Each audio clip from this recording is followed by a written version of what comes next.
Welcome back to Bragworthy Culture. This is your host, Jordan Peace, and we're sitting down today with Meredith Bronk. Meredith is the CEO and president of Open Systems Technology, or OST, as we'll probably refer to it during the recording here. Elizabeth, we're really grateful to have you. Thanks for being here. I'm super excited to be here. All right. Well, OST, if you don't know, is an integrated cross-functional business technology firm. We have to say that 3 times fast. Bringing together strategy and insights, digital experiences, connected products, data center transformation, and enterprise managed services as they work alongside clients to optimize and grow their businesses. So that's a lot there. Meredith, I'd love for you to break that down and tell us exactly, if I'm a potential customer, I don't know whether I am or not, what do I get with OST? Yeah, thanks, Jordan. When I talk about OST, we're a consulting, we're a services-based business. And when I think about what we have the capability to do, we talk about design, architect, build, and run. And we are maybe one of the fortunate businesses that the pandemic was good for us, because we help companies who have digital strategies. So whether that's the platforms upon which their digital products run, or helping them deploy digital products, we have services and consulting services that can do both. I explain it to my friends who aren't in the business that we help companies who don't want to be on the front page stay off of the front page by keeping their stuff secure and running, or put them on the front page if they want to be on the front page with cool new technologies. We can do either, and we try to not let those lines cross. Like, that's the goal. Right. Offense and defense, right? Exactly. Yeah, on the front page for the right reasons, or not on the front page at all, right? Exactly. I love it. That's what we do. So as you know, our podcast is all about culture, all about the people and putting people first and prioritizing them. And so I thought I'd start a little bit just with your values as a company and talk about those, because I loved reading them. They're actually quite similar to the values that I wrote long ago for our own company, but they are as follows: honor our employees and their families, delight our clients, serve with humility. I love to touch on that one, because that's a word that is coming up more and more and more in society, and I think that's a really good thing. Embrace entrepreneurship and innovation, and then learn through curiosity and empathy. So tell me about how long have those been? Is that kind of day one values? Have there been iterations of that? And I know you've been around a long, long time with the company, potentially from day one. You'd have to tell the story. But maybe talk about how those formed and how they kind of play out in the workplace these days. Yeah. I love talking about our values. As a non-technologist CEO of a technology company, I have the opportunity to really kind of lead, right, from a place of how do I ensure that people have the place to do their best work every single day. Right. And that's the opportunity to kind of create an organization that has shared values and that we're living those values. Interestingly, I think as you go through stages of growth, we're celebrating our 25th anniversary right now this year, and I've had just over 24. So the business was formed shortly before I joined, but I've been around for quite some time. Yeah. And we didn't actually write those values down on a piece of paper. It was probably about 15 years ago, maybe. Okay. Because we lived them first, right? We were living, and as we were growing, it's like, we should probably write this down. So as new people join, we have a place that we can refer back to. And so we went through the writing process. You read 5 values. So we have 5, what we call guiding principles. Today. And at the time that we first wrote them down, we had 4. We added the 5th actually when we made an acquisition back in 2016. And that 5th one was the learn through curiosity and empathy, because it was representative of the group of folks who had joined and kind of what was core to how they identified, if you will, and kind of some of their values, and also was representative of how we were coming together. And that was the learning through curiosity and empathy. As a technology company, we had made an acquisition of a human-centered design firm, which is very empathetic, right? And kind of creative oriented. So we wanted to make sure that that was encapsulated. So we've morphed that over time. Okay. But we use those values. I call it the blue card. I have a blue card that has our values in it that I keep right here on my desk, and I call it right here with our guiding principles on it. And we use it in a lot of different ways, and including I ask that everybody who joins kind of raise your right hand and agree that this is how you're what you're committing to doing. Which becomes an important component. I'm sure it does. Yeah. And I appreciate the thoughtfulness around adding that value when you purchased a company and when you had new employees coming in. It's a scary time for them. It could be a confusing time for your current, employees that are having all these new people come in, and what does that mean for me? And, it's a little intimidating, and to go to this all the way to the step of like, let's sort of look at our values and maybe incorporate the way these people are coming in and the way that we're integrating together through empathy, through curiosity, as opposed to, the opposite of maybe we get a little competitive or a little territorial, That's cool. And the other thing that I observed when you're talking that's unique is it wasn't as if you had founders. Like I think in a lot of companies these days, the founders will sit down and there's an expectation. It's like, we're going to write our values and our mission and all of that, like really early on. Right. But there was a little time that passed where you had a core of people, I'd imagine. And instead of prescribing what your values are, you more described the values that you were seeing lived out already. Yes. Which is really cool. And I'd imagine that that's led to a lot of those folks sticking around because the business is reflective of them. I'm taking a leap of faith with that question here, but has that been the case just in terms of the engagement, retention of just those early folks? I mean, you've been around 24 years, and are you alone in that, or is it kind of commonplace to see long careers within OST? Yeah, we've got a lot of long timers, and we've had a ton of growth. So we've got a lot of people, also that we've obviously added to the team.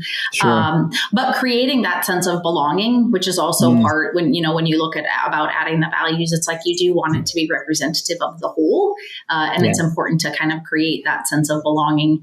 And when I think about it, one of the terms I talk about cultural hypocrisy. And it's like, it becomes super important that like, it's even, people can get mad or can be like, but I can't have an eye roll if I'm going to hold up this blue card and talk about how important our values are. In the minute somebody's like, okay, then I've lost. So it's like, what I fight is the hypocrisy. So it is important that whether you've been here for a long time, that you feel like it is representative of what you see around you and how you're being asked to behave. So it's an interesting, and we do some intentional practices around that in order to maintain that level of expectation. Yeah, let's talk about that, Meredith, because we talked right before we hit record. We were talking a little bit about just the growth that you guys have experienced. And I want to say, you said there's something like 350 employees, and I imagine there were probably less than 10 when you got started. So like, what's that been like? And how have you taken this culture that was sort of, just really organic? Like we said, you just described what you saw when those were written down, right? But then there's, a significant growth period beyond that. And, how do you maintain that? How do you recruit to it? Like this, and this is just a kind of a selfish question, because I'm sitting here leading an organization that's about 65 people. Yeah. And I think we'll probably double in the next year. And I'm like, how do I do that without the wheels coming off culturally? Yeah. Yeah, it's I love the question of maintaining culture and growth, because just getting the question presumes it's hard, like that there has to be change or there's something there, and usually it's bad. Like I used to work for a company that was good, but then we grew and we changed, and it all changed, and usually that's in a bad way, right? There's like this somehow this negative connotation, and it's not what it used to be, right? Right, and it's like so part of what we talk about is it's not what it used to be, and that's a good thing. And so how do we talk about, for us, it's a really interesting First of all, let me just take a quick step back. When I talk about culture versus values, we have our values, our guiding principles. These 5 haven't changed. So kind of our values orientation and who we are, that stays the same. When I talk about culture, the culture is like the behavioral manifestation of those values. Yeah. Okay. And the behavioral way that your values show up looks different at different stages. It looks different with different groups. It looks different in pandemic when you're working in hybrid than it does when you're standing in the kitchen or in your garage or with the first 5 people. It looks different. So we have our honor our employees and their families first. Well, when there's 5 of us, like who all live around the same cul-de-sac, it's different than when we live around the country. So how are we demonstrating honor? We must demonstrate honor, but how we do that looks different. So the culture, if you will, the behavioral manifestation of that value must look different, and you have to allow for that change. So if you try to hold white knuckled onto the way that it's always been, I think that's where we run into trouble. That's where when the culture, it does shift and it feels bad. And then you're like, oh, well, I guess it's just not the same. And then somehow it's like, well, I guess it doesn't matter anymore. Yeah. And so maintaining the intentionality and allowing it to manifest and celebrating how it manifests differently is part of, for us at least, is part of how we've been able to say, oh, no, we honor our employees and their families first. How have you experienced that? How have you experienced that? How do you guys do it? What does it look like for a group of engineers versus a group of salespeople? It looks different for a group of engineers than it does for a group of sales folks, which is, again, that's okay. But that it's represented is required. And I think that's the part that to me is like, are we doing that? Are we living that truth? Right. Yeah. I mean, I think in the same way that you observed your culture early on in order to write the values in the first place, it indicates to me that the culture is kind of a mirror. You know, like you look at your culture and you see what's being reflected, and you hope you see your values being reflected, and I think that's what great companies look like. It's like you said, it's the behavioral manifestation. And I got, sorry to brag first. I'm going to, it's called brag-worthy culture. So why not? Go for it. But we got a new employee. She came in about 4 weeks ago, but last week I finally got to sit down with her and kind of a group of 5, I think. And I got to go through our booklet about our values, right? It's called We Are Fringe, right? And it's like this, this document that really helps you understand who we are. And I'm kind of going through this and talking about what it means to me personally and this and that. And I asked for feedback at the end, and she just gave me like the greatest compliment. She said, I could have written this based on the first 4 weeks here, or the first 2 weeks at the time. I have both seen and even heard these words before I saw this document, and I was like, yes, it was like just such a cool moment. She probably had no idea how much that meant to me, Yeah. But it's just, when you were talking about that behavioral manifestation, that's what popped into my head. That's what you want, right? You don't want somebody to go, oh, I'm glad to hear you say that because I've been waiting for this book. You're like, you shouldn't need the book to feel it. Yeah, you should feel it, right? I mean, that's what culture is. It's like you should be able to come in, work for a month in a place, and then sit down and write the values and be close. Yes. Yes, I love that. Yeah. What's interesting, I was talking a little bit about some of the practices that we have, and I do a new employee luncheon once a quarter. I used to do it in person where I could, and now we do virtual, but I ask 3 questions. How have you seen us live our values? And we talk about that. How have you seen us not live our values? Mm-hmm. Because one of the things that I think is really important to recognize is that we're imperfect people. Yes. And that just because we screw up, just because sometimes we show up in ways that aren't perfect, doesn't mean that we're bad, that this is meaningless, that whatever. So how have you seen us not show up? And what do you think you have to unlearn to become part of it? Ooh.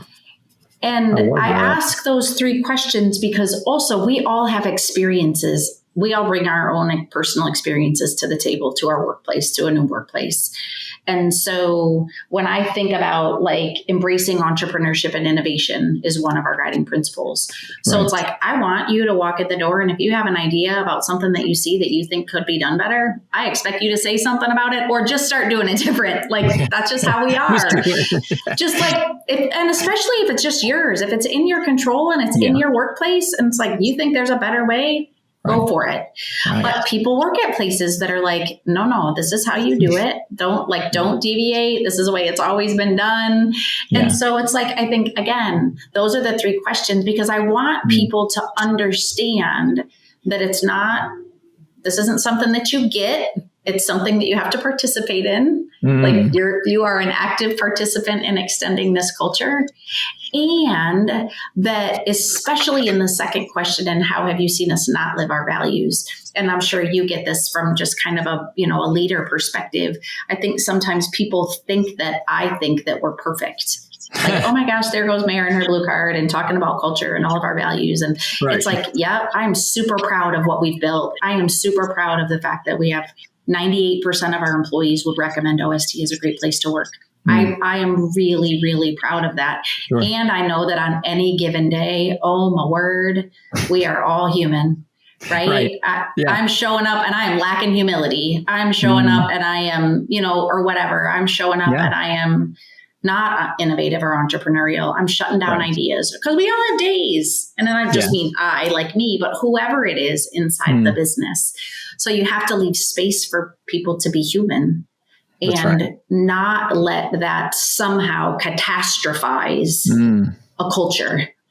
And if you're not intentional about it or setting that expectation, it can be easy to go there. Yeah, I just learned something, and it was this idea of when someone's in your organization, they are a participant in the culture, not a consumer of it. It's not something you get. It's something you participate in. That was really helpful context for me, and something that I think I need to start communicating, and just make sure that people get that. Like, we are what we make it. And so you can't come in and just kind of, consume. You got to come in and be a part of it. That's really good. That's really good. I'm curious. So maintaining culture, right, through growth, I would imagine, and you've done it and I have not. So tell me if I'm wrong in this, but I would imagine that as you grow, one of the really important things is that you hire the right people, both from they have to have the skills and all that you need, but that they fit, they actually do agree with the values, and you can sense, hopefully, the values within them through the interview process, and at least they're going to give some sort of intellectual assent to, yes, that this is me, I agree, right? So I imagine that's important, but even if you do that well, you're not going to do it perfectly, and you're going to miss sometimes, and so you're going to end up with people in your organization that don't fit. And you can tell the values are actually misaligned, So just curious, like, how you go about bringing people in and how you go about ushering people out, both for the sake of maintaining your culture. Yeah. Great question. It's funny that you say that. Our VP of talent, Tamara, she just celebrated 11 years with OST, and I have often said she is probably the number one reason that we've been able to maintain the culture that we've been able to maintain. She's done a fantastic job leading the recruiting efforts on our recruiting team, because it is who you let in the door has a huge impact. Because even if you are good at like extracting, like, hey, that wasn't a great choice. It's time and it's effort, and there's damage done. So it's not an easy process. Indeed. So sure. Yes. Hats off to the folks who get it and can help us bring absolutely the right talent in.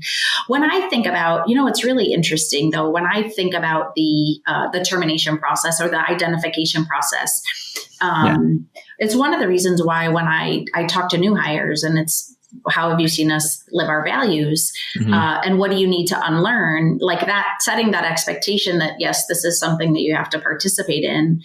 And then with managers, and we do some different training on the manager side, like, here's how you make decisions that are both good for the business and aligned to our culture. because that might be different than other places that you came from. Like they have a different culture and they have a different business expectations and outcomes. And here's how those two things are married for us. But I actually wrote a little white paper for our managers, several years ago now. That's like, and here's how we do termination. Because also, even in that process, we have to demonstrate honor. Like our goal is to honor our employees and their families, even the ones that don't fit. So it's like the first conversation is, okay, hold on a second. We hire people whose value and values are aligned, and we provide market access to use your talents. Like that's how we talk at OST or a consulting business. And it's like, you're like, hey, you didn't show up in this way. This was observed. What happened? Like we have to confront the behavior when it happens. It's part of the question when I say, how have you seen us not live our values with our new employees? And I usually get crickets, by the way, when I ask that question, because everybody's like afraid to tell me. And then I tell them some stories. I'm like, well, let me tell you, here's how it's going to show up. You got to loosen the lips a little bit. Yeah. Totally. You're going to walk into a room and you're going to get the smartest person who's going to tell you everything that they know. Because the humility won't be that you talked earlier. The humility will not show up. And it's like, that's usually what happens. And in that moment, you have a decision to make. You have to confront it. And if you're not comfortable confronting it, you have to talk to somebody who you know can confront it. Like, hey, what happened? Like, usually you're super open-minded and you had just had all the answers in there or whatever it is. You don't have to be a jerk about it, but you need to confront it. Yeah. And then if it still isn't addressed, then we have to address it. Like, we have to address it. And we literally, I have these blue cards. We address it. Like, how are you not showing up? This happened. And I'm going to go talk around to the peers, to the people around you. This is an expectation that we have. If you show up like this again, we're going to talk again. You get 2 chances. And on the third conversation, if I have a third conversation with you, the third conversation is the one where it's time for you to leave the business. I think every person deserves, if we're going to honor them, a couple of chances to understand it. Totally. Because then they have a chance to fix the behavior. Totally. But usually by the second conversation, they know. I find that there's a difference. Like there's an intentional deafness with some people. They just don't want to be told that this is the way. They don't want to be told anything, right? Nothing. Yep. Right? So much less, this is the way that we're going to value others and this is the way we're going to treat each other, right? And then there are people that are just maybe a little bit immature. And they could be immature at 25. They could be immature at 55. But there's just a little bit of a maturity issue that those conversations will right the ship. And they're learners and they've got the humility to go, oh, I see how I was acting now. Thank you for pointing. And they can, you know what I mean? And those people, when you give them that second chance, that third chance, they are the most loyal, grateful people you've ever had in your organization, you know? Yeah. That's huge. All day long. And other people around them appreciate it. Right. It's like, because they also know like, hey, thank you for listening. Thank you for, for taking that feedback. I would say the other thing that sometimes happens is that I use the term weaponized. Like, well, I'm just being entrepreneurial. I'm like, no, you're being a jerk. Like, no, you're, because I don't know. But I did. But you know what I mean? I don't know. I don't know if you have that, if you ever have that with any of yours, if, like weaponize the values. Yeah. Yeah. A little bit. Yeah. And we're still a young company, so I haven't had as much time to have those war stories yet. But definitely, I think there's this, it's so funny. I mean, when I read your values, I was like, oh my gosh, like this is like, I need to send you ours. So you'll laugh about how similar. But the way we phrase it is we're all entrepreneurs. It's a very similar idea. And I mean, verbatim, I tell people, if you see something that's off, we can do it better. Like speak up. You don't have to like earn your stripes over years and then speak up. Like speak up on day one if you got an idea. Like same exact messaging. And, but then you've got a few occasionally that would just sort of take advantage of that. It's just like, well, you told me to think for myself, so I'm just going to ignore any sort of chain of command at all. Right. And it's like, that's not what I was saying, Like we still have authority, just like we Yes. all have authority in our lives, Yes. And we have to respect that. But within that, with humility, yes, be creative, That's what it's funny that you use that humility, because we have 5 of them, and we talk a lot about honor. It's our first guiding principle. But I'm super clear to say these 5 are all equal. You need to be demonstrating all of them. So when somebody's like, I was just being entrepreneurial, I was like, tell me how that also demonstrated humility, or what did you learn? What were you also looking to learn? And usually it starts to fall down. And when they're being weaponized, it's like they have to live in concert with one another. Like they are, in fact, all of them, all of the time, as best you can.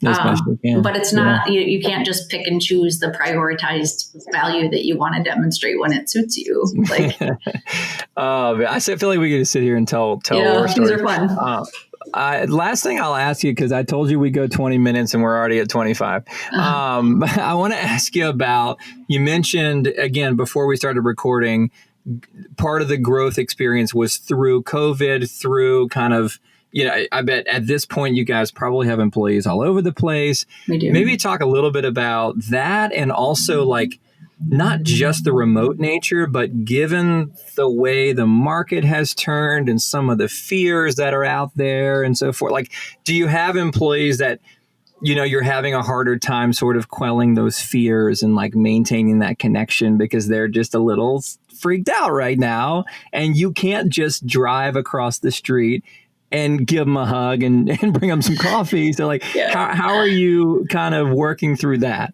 Yeah. I think the true effect of what all of this, the kind of change in work and connected and disconnected and everything else that's happened, I don't think we've fully uncovered the full effect of what that means for folks, actually. But for us, from an employment perspective, we've definitely, the benefit of this is that we've hired across the country and we've got great reach. And the challenge with that is that, yes, it means with that great reach, sometimes there's a greater place of disconnect. So, we use, because we are also a technology company, we use some tools. So we try to create fun and non-work related ways for people to connect, whether it's through like the pets channel or bourbon or, foodies. So like right now we have a foodie challenge where we give money, like, it's $15 a month or whatever, but it's like, hey, this week it's farmers markets. So everybody, regardless of where you are, go to a farmer's market, go spend some money at the farmer's market, make a meal and put a picture of whatever it is that you're making on the foodie channel. Cool. So we try to do little things like that also kind of encourage a level of engagement regardless of where you are. So you're not disadvantaged because you're not close to an office, because we do still have some offices. So we try to do things like that help people feel connected. But really, I think the true benefit comes from the people who are closest to the work and the folks, regardless of where you live. So we talk a lot to the managers, to the people leaders that we have in our business that are like, are you just checking in on folks?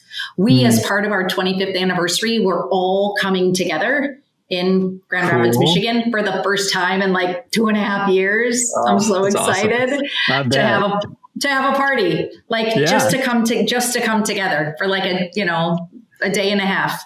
That's awesome. And I think that will also be very helpful. I know it's going to help me, but I think it's going to be really helpful. I mean, absolutely. I mean, that's that could pick you up and keep you going for months and if not years, just remembering that all these faces on the screen are like real whole people from top to bottom, not just from here up, right?